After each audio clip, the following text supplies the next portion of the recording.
You know what's fascinating? Here we are at the beginning of 2026, and if you're honest with yourself, really honest, you're probably sitting in the same spot you were sitting in last year. Same problems, same struggles, same dreams that you've been carrying around like old luggage you can't seem to unpack. And the truth is, most people will end this year exactly where they started it, wondering what happened, wondering why nothing changed, wondering when their life is finally going to turn around.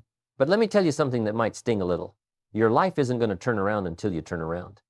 Here's what I've learned after all these years of studying success and failure, prosperity and poverty, achievement and regret. You didn't end up where you are because of one catastrophic moment. You didn't wake up one morning and suddenly find yourself broke, out of shape, in a relationship that's falling apart, or stuck in a career that's draining your soul.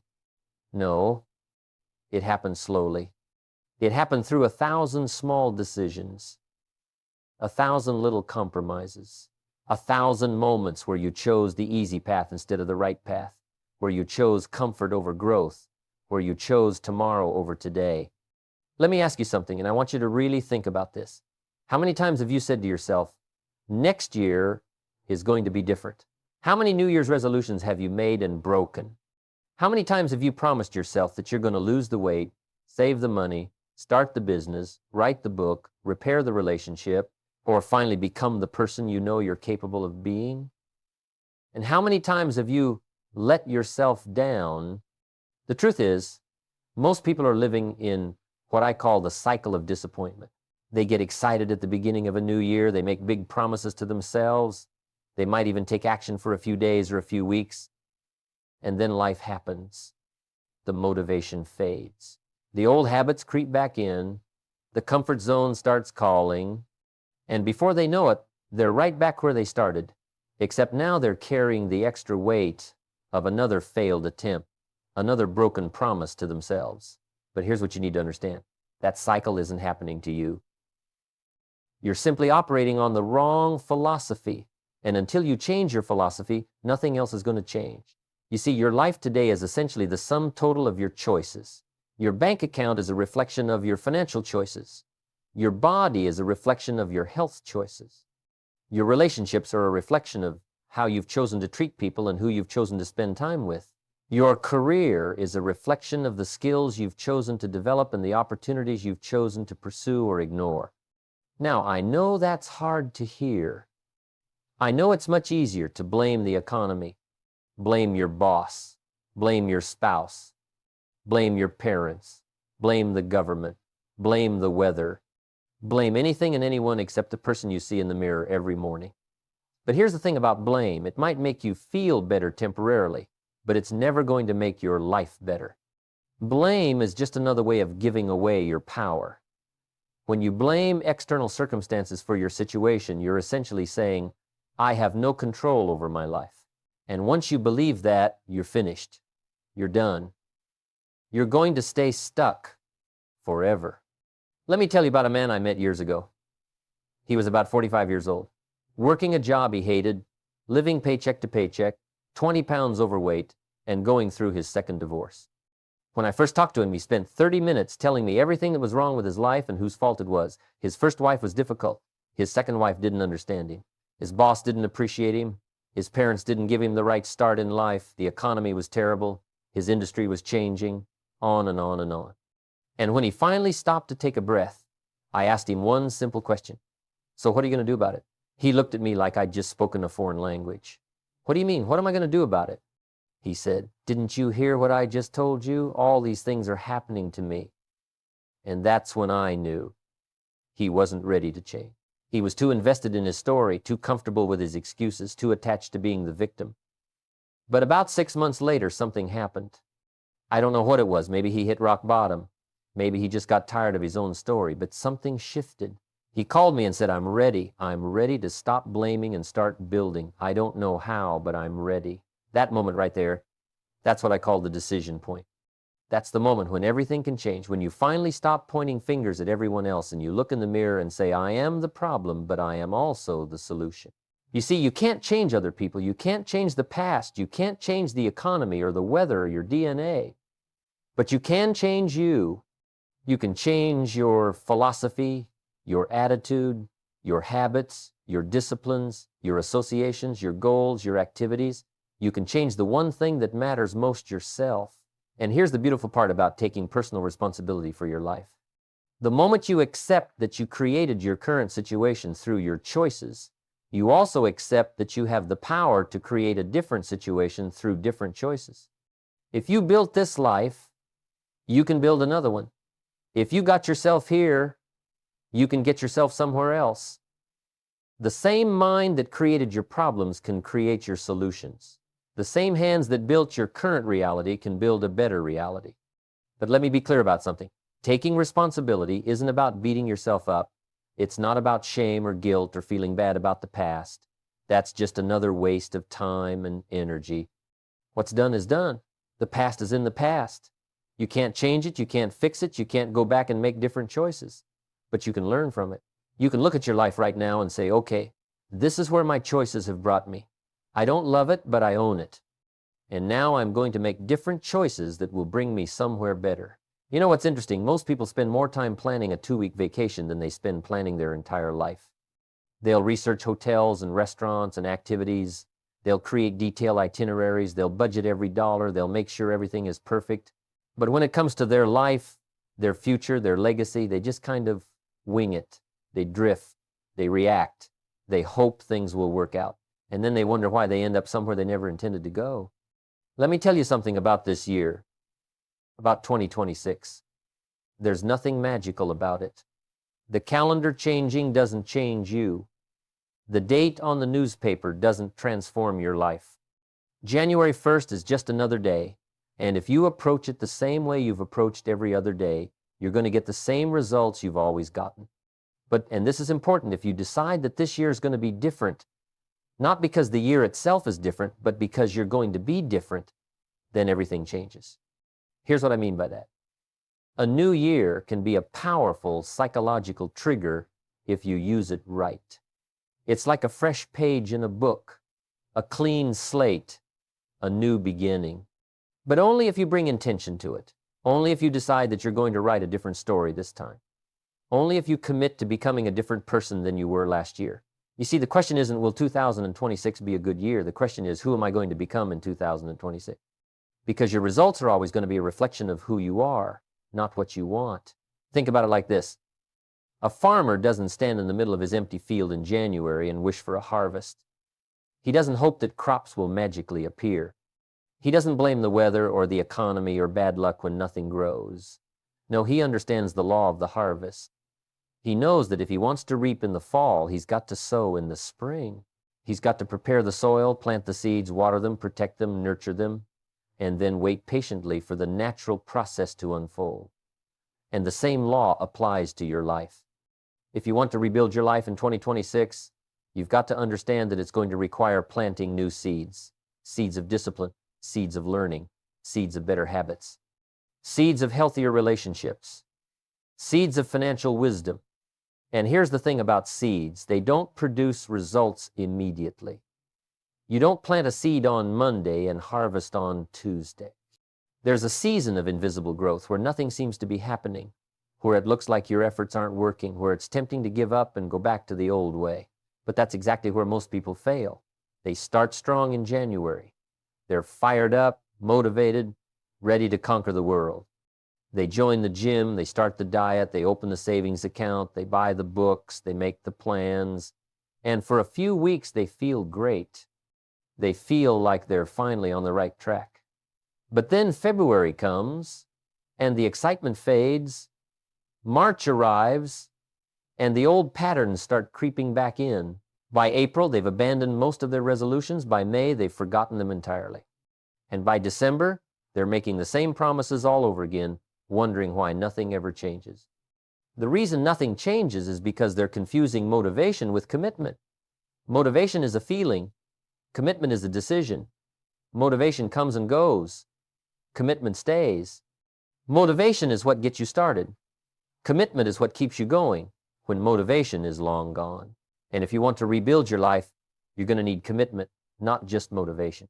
You're going to need to make a decision, plant your feet and say, I don't care how long this takes. I don't care how hard it gets. I don't care how many times I fall down. I am committed to becoming a different person, to building a different life, to creating a different future. Let me ask you something else. What would your life look like 1 year from now if you actually kept the promises you're making to yourself right now? What if you actually did the things you know you should do? What if you actually became the person you say you want to become? Not someday, not eventually, but this year, in these next 12 months, where would you be?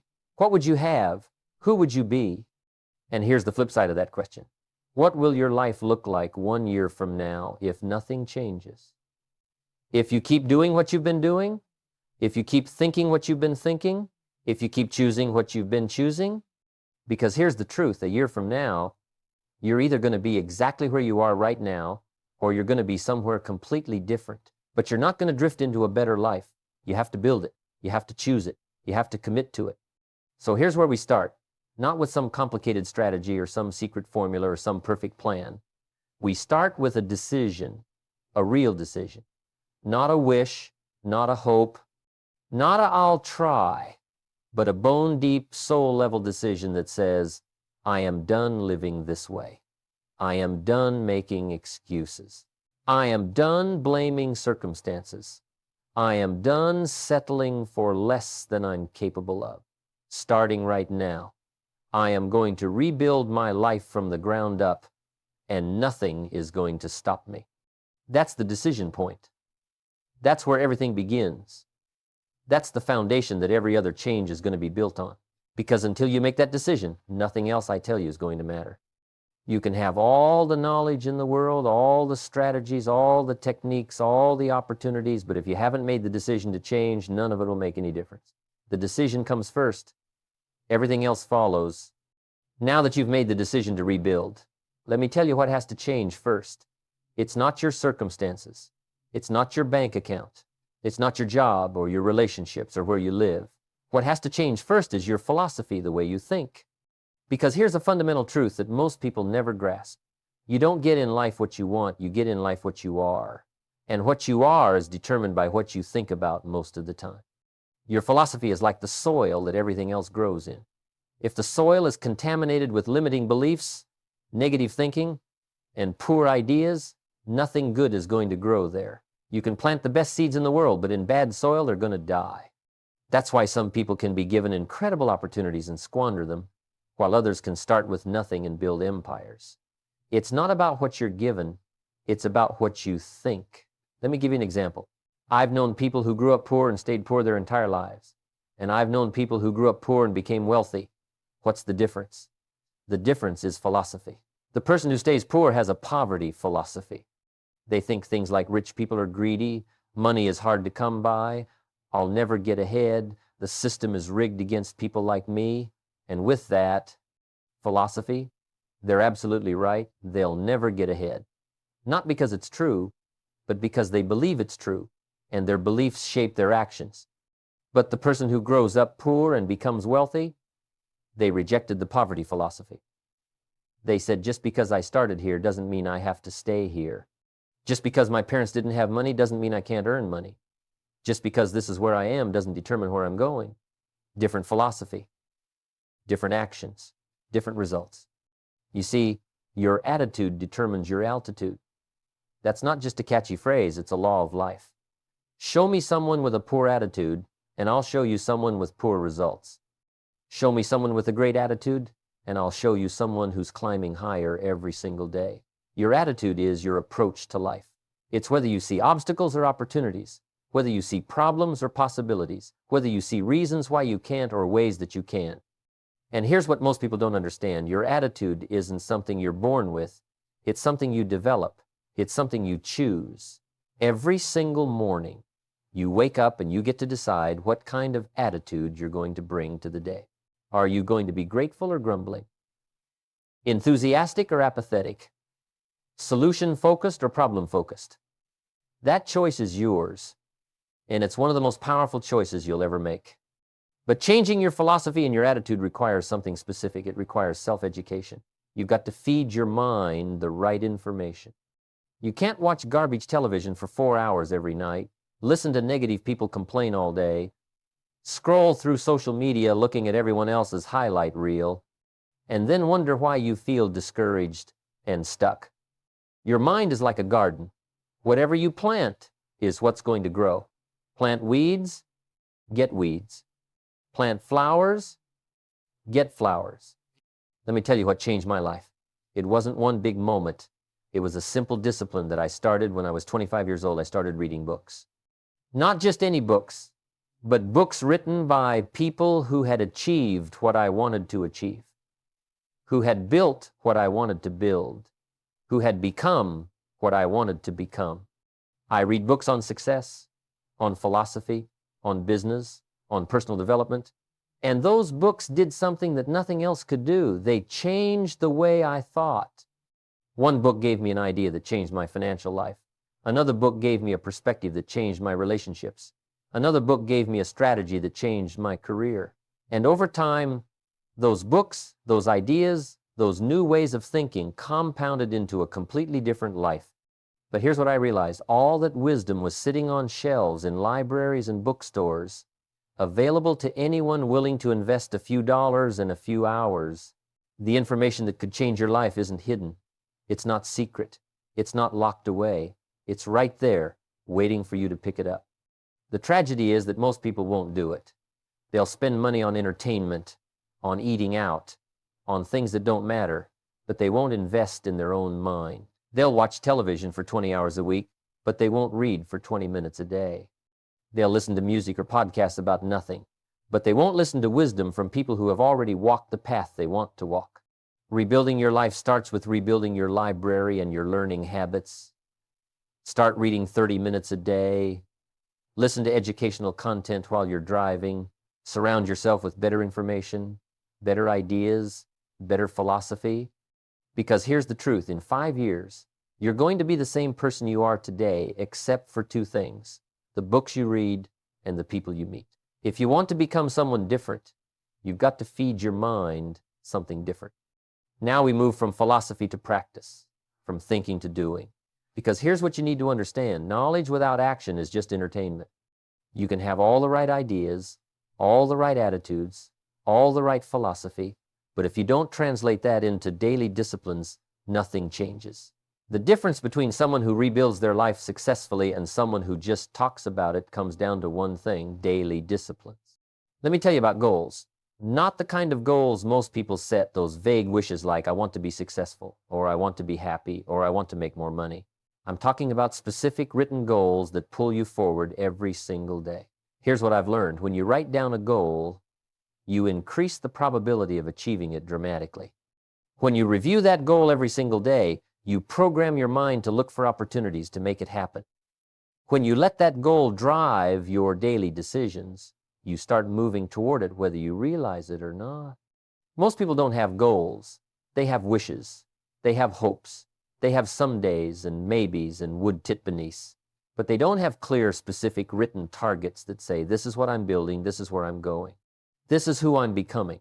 And without that clarity, they drift, they get distracted, they chase shiny objects, they respond to whatever life throws at them instead of creating the life they actually want.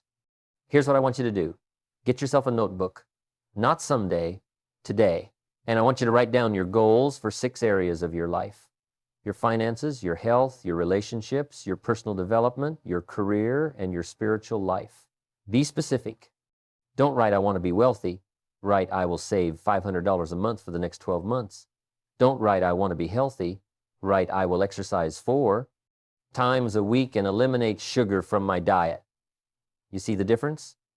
One is a wish, the other is a plan. And here's why this matters. When you neglect even one area of your life, the whole thing gets out of balance. I've seen people build massive wealth but destroy their health in the process. I've seen people achieve career success but lose their family. I've seen people with great relationships but they're broke and stressed about money. Success isn't just about making money. Success is about creating a life that works in all areas, where everything is growing, where nothing is being sacrificed for something else. But goals alone aren't enough. You need habits. You need daily disciplines that move you toward those goals, whether you feel like it or not. And here's the truth about habits. You don't need massive changes. You don't need to overhaul your entire life overnight. You need small disciplines practiced every single day without fail. That's the secret.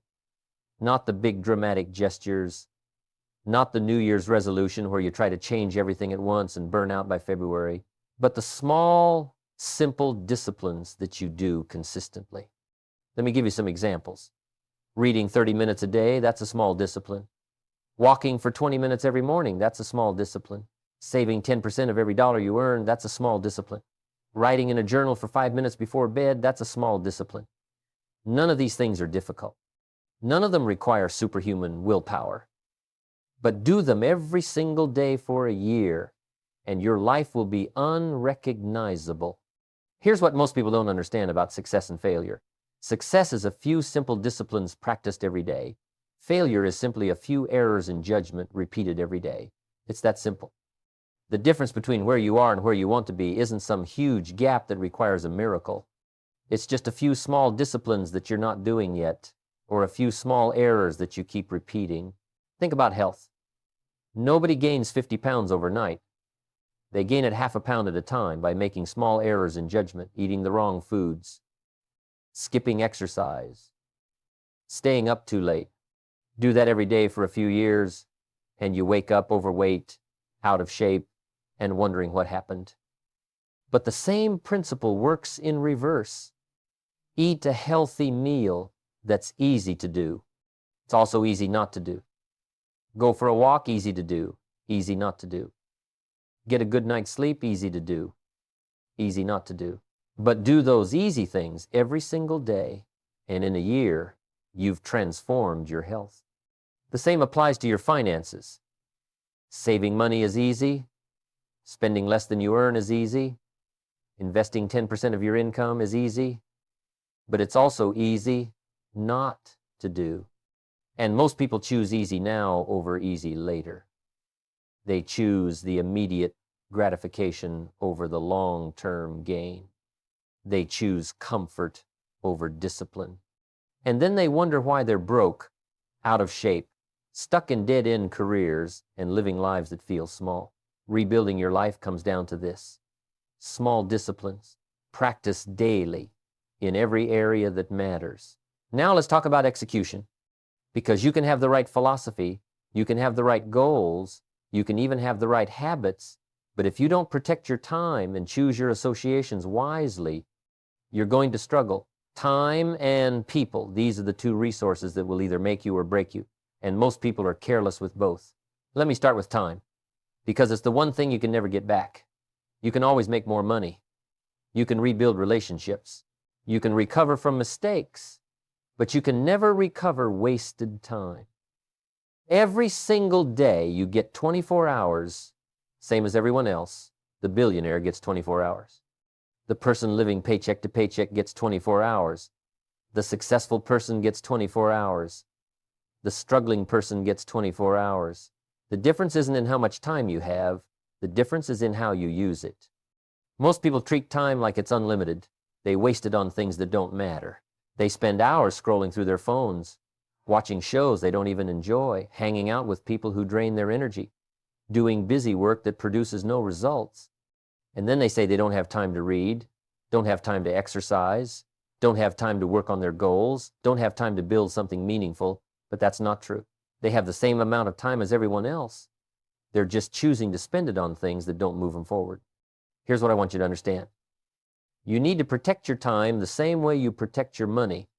You wouldn't let someone walk up to you and take money out of your wallet, would you? Of course not. But you let people take your time all day long. You let distractions steal your focus. You let obligations that aren't really obligations fill your calendar. You let other people's emergencies become your priorities.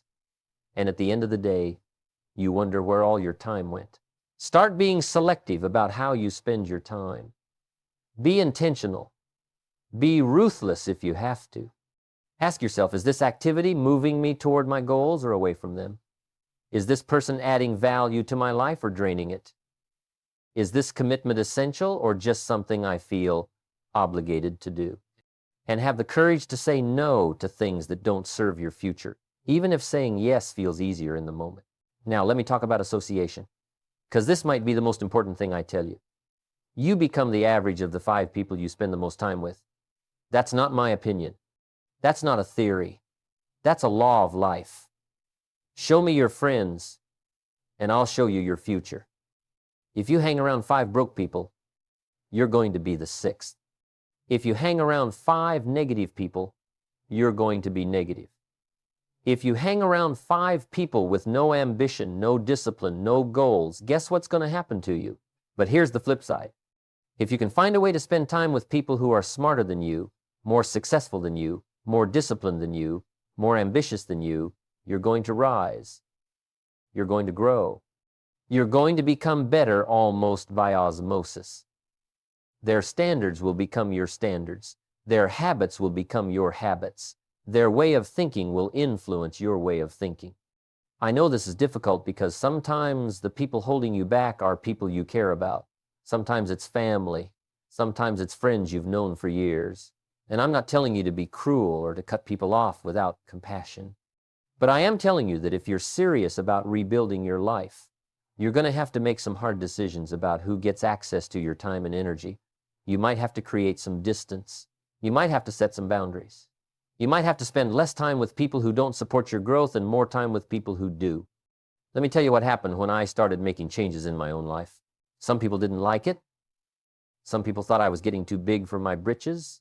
Some people tried to pull me back down, tried to remind me of who I used to be, tried to convince me that my goals were unrealistic, and I had to make a choice. I could stay comfortable with those people and stay stuck, or I could move forward without them. It wasn't easy, but it was necessary. Here's the thing about rebuilding your life. It's not a sprint. It's not even a marathon. It's a long game. And if you don't understand that going in, you're going to quit when things get hard. You're going to give up when you don't see immediate results. You're going to lose faith when the changes you're making don't produce visible outcomes right away. But success doesn't work that way. You don't plant seeds on Monday and harvest on Friday. There's a season of invisible growth where nothing seems to be happening, where your bank account looks the same, where your body looks the same, where your life looks the same. But underneath the surface, things are changing. Roots are growing. Foundations are being built. Transformation is happening. You just can't see it yet. I've watched people work diligently for years, doing the right things, making the right choices, building the right habits, and to everyone around them it looked like nothing was happening. People would ask them, is it working? Are you seeing results? And they'd have to say, not yet, but I'm trusting the process.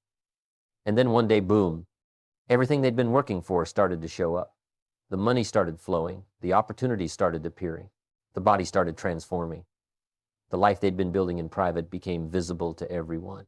That's what people call an overnight success. But you and I know there's no such thing. What looks like overnight success is actually years of patient, persistent, disciplined effort that nobody saw. It's the farmer who planted in the spring, tended in the summer, and finally harvested in the fall. It looks sudden to people who only show up for the harvest, but to the farmer it was a long process. So here's what you need to embrace as you rebuild your life in 2026. This year is just the beginning. It's not the finish line. You're not going to fix everything in 12 months. You're not going to become everything you want to become by December 31st. But you can make significant progress. You can lay a foundation. You can establish new habits. You can change your trajectory. And if you stay committed, if you stay patient, if you stay disciplined, 5 years from now, you won't even recognize your life. Here's my final truth for you, and I want you to hear this deep in your soul. You can have more than you've got because you can become more than you are. Right now, in this moment, you have the power to decide who you're going to be. You have the power to choose different thoughts, different actions, different habits, different associations. You have the power to rebuild everything from the ground up. Don't wait for perfect conditions. Don't wait until you feel ready. Don't wait until you have more money or more time or more knowledge. Start today. Start right now with what you have, where you are, and who you are. Make the decision. Change your philosophy. Set your goals. Build your disciplines. Protect your time. Choose your associations wisely. And play the long game. Your life can change, but only if you change first.